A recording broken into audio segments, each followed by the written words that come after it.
ನೋಡಿ, ಈಗಾಗಲೇ ನಮ್ಮ ಮಾಹಿತಿ ಪ್ರಕಾರ ಸುಮಾರು 130 ಭಾರತೀಯರು ನೇಪಾಳ ಈ ಪ್ರವಾಹದಲ್ಲಿ ಸಿಕ್ಬಿದ್ದಿದ್ದಾರೆ ಅಂತ ನಮಗೆ ಮಾಹಿತಿ ಬರ್ತಾ ಇದೆ. ಈಗಾಗಲೇ ನೇಪಾಳ ಟೂರಿಸಂದವರು ಮತ್ತೆ ನಮ್ಮ ಮಿನಿಸ್ಟ್ರಿ ಆಫ್ ಎಕ್ಸ್ಟರ್ನಲ್ ಅಫೇರ್ಸ್ ಅವರು ಕೂಡ ಒಂದು ಹೆಲ್ಪ್ ಲೈನ್ ಅನ್ನ ತೆರೆದಿದ್ದಾರೆ ಎಲ್ಲ ನಮ್ಮ ಭಾರತೀಯದವರಿಗೆ ಮತ್ತೆ ಕನ್ನಡಿಗರಲ್ಲಿ ಇಲ್ಲಿವರೆಗೂ ಎಷ್ಟು ಜನ ಇದ್ದಾರೆ ಅಂತ ಸಂಪೂರ್ಣ ಮಾಹಿತಿ ನಮಗೆ ಬಂದಿಲ್ಲ. ಲೋಕಲ್ ಪೊಲೀಸ್ ಸ್ಟೇಷನ್ಗಳಲ್ಲಿ ಕೂಡ ನಾವು ಹೇಳಿದ್ದೇವೆ, ತಮಗೇನೇ ಮಾಹಿತಿ ಬಂದ್ರೂ ಕೂಡ ಅದನ್ನ ನಾವು ಟಿಜಿ ಅವರಿಗೆ ತಿಳಿಸಬೇಕು ಮತ್ತೆ ನಮ್ಮ ಇಲಾಖೆಯಿಂದ ಎಂಇಎಗೂ ಕೂಡ ನಾವು ತಿಳಿಸ್ತೀವಿ. ಕಲಬುರಗಿ ಜಿಲ್ಲೆಯಲ್ಲಿ ಇಬ್ಬರು ಚಿಂಚೋಳಿದವರು ಸಿಕ್ಬಿದ್ದಿದ್ದಾರೆ ಅಂತ ಲೋಕಲ್ ಎಸ್ಪಿ ಅವರಿಗೆ ದೂರು ನೀಡಿದ್ದಾರೆ. ಇದೇ ರೀತಿ ಬೆಳಗಾಂದಲ್ಲೂ ಕೂಡ ಇದ್ದಾರೆ ಅಂತ ಸುದ್ದಿ ಬರ್ತಾ ಇದೆ, ಆದರೆ ಖಚಿತ ಆಗಿಲ್ಲ. ಸೊ ಅದರಿಂದ ಎಷ್ಟು ಜನ ಕನ್ನಡಿಗರು ಈ ಪ್ರವಾಹದಲ್ಲಿ ಸಿಕ್ಬಿದ್ದಿದ್ದಾರೆ ಅಂತ ಆಕ್ಚುಯಲ್ ಫಿಗರ್ಸ್ ನಮ್ಮ ಹತ್ರ ಸದ್ಯಕ್ಕಿಲ್ಲ. ಬಟ್ ಹೌದು, ಈಗಾಗಲೇ ಎಲ್ಲ ರಾಜ್ಯ ಸರ್ಕಾರಗಳು ಕೂಡ ಎಂಇಎ ಅವರ ಹತ್ರ ಟಚ್ನಲ್ಲಿದ್ದಾರೆ. ಎಂಇಎ ಅವರು ಕೂಡ ಒಂದು 3 ಹೆಲ್ಪ್ ಲೈನ್ಗಳ ನಂಬರ್ಗಳನ್ನು ಪ್ರಕಟಣೆ ಮಾಡಿದ್ದಾರೆ. ಅದರಲ್ಲಿ ವಾಟ್ಸ್ಆ್ಯಪ್ ಕೂಡ ಮಾಡ್ಬೋದು ಅಂತ ಅವರು ಪ್ರೆಸ್ ರಿಲೀಸ್ ಅನ್ನು ಮಾಡಿದ್ದಾರೆ.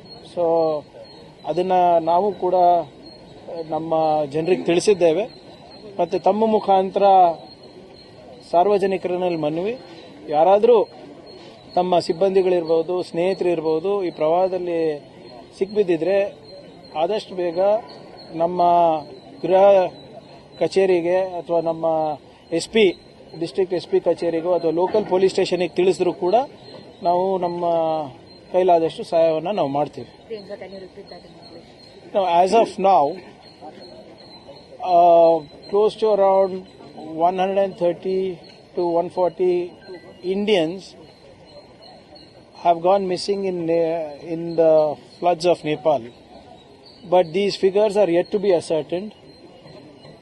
The government is in touch with MEA and the MEA has issued 3 numbers which are also available on WhatsApp for the benefit of our people. As of now, we are also not sure of how many people from Karnataka are stuck in Nepal. Belagavi, we are getting reports that some people are there, but it is not ascertained. Kalburgi, 2 people from Chincholi are stuck in the Nepal floods, and that has been reported to our SPs. And I urge through the media that if there is any information that you have about our people from our state missing in Nepal, please get in touch with the local police station as soon as possible, or at least the district SP. And if you inform us, we will ensure that the right communication channels will be opened for their relatives and friends. Sir, 3 FIRs filed in South Division Police Station related to one Eid Milad procession. Someone called Mr. Puneet Kerehalli and others were being arrested. Now Mr. BJP leaders are saying that it's an intentional attack by the so-called groups against... See, whenever we file FIR, we have to state under which BNSS codes we are filing an FIR. Am I right? So let them look at the penal codes that we have filed it under and then comment. See, vigilantism will not be tolerated in Karnataka. We have been told very clearly. Whether it is X, Y, Z, it does not matter. But the problem with the BJP is they are always interested in vitiating the environment. Their entire careers are being built by sowing communal seeds in the society. So it does not matter to me what the BJP people have to say. Everybody will be booked as per law.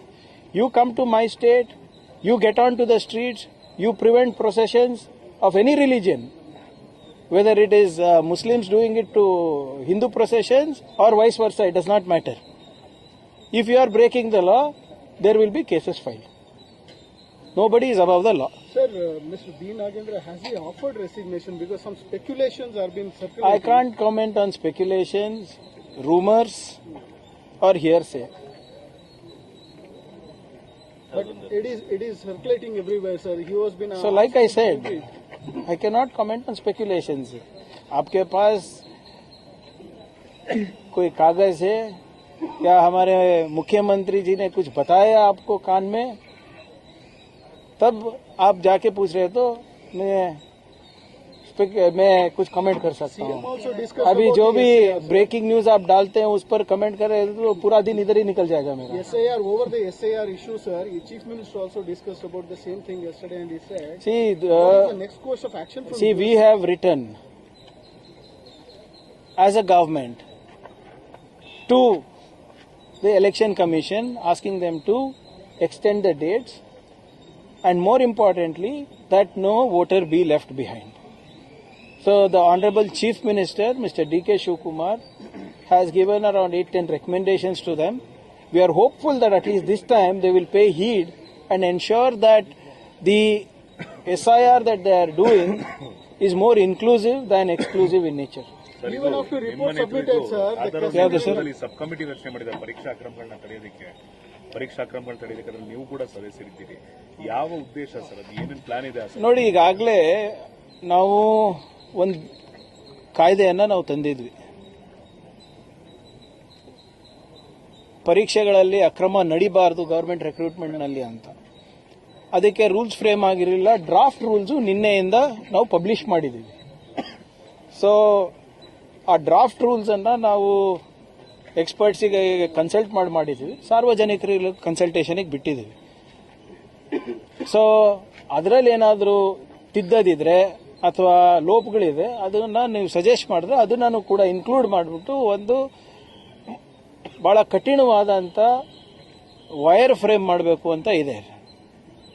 So ಅದಾದ ನಂತರ ನೀವು ಹೇಳ್ದಂಗೆ ಒಂದು ಉಪಸಮಿತಿನೂ ಕೂಡ ಮಾಡಿದ್ದೇವೆ. ಯಾಕಂದ್ರೆ we are already recruiting 74,000 people ನಾವು ಈಗಾಗಲೇ. ಅದು ಹೊರತುಪಡಿಸಿ ಈಗ ಒಳ ಮೀಸಲಾತಿ ಇಶ್ಯೂನು ಕೂಡ ಸಾರ್ಟ್ ಔಟ್ ಆಗಿರೋದ್ರಿಂದ ಮಾನ್ಯ ಮುಖ್ಯಮಂತ್ರಿಗಳು ಮಿಕ್ಕಿದ ಹುದ್ದೆಗಳನ್ನು ಕೂಡ ತುಂಬಬೇಕು ಅಂತ ಇದೆ.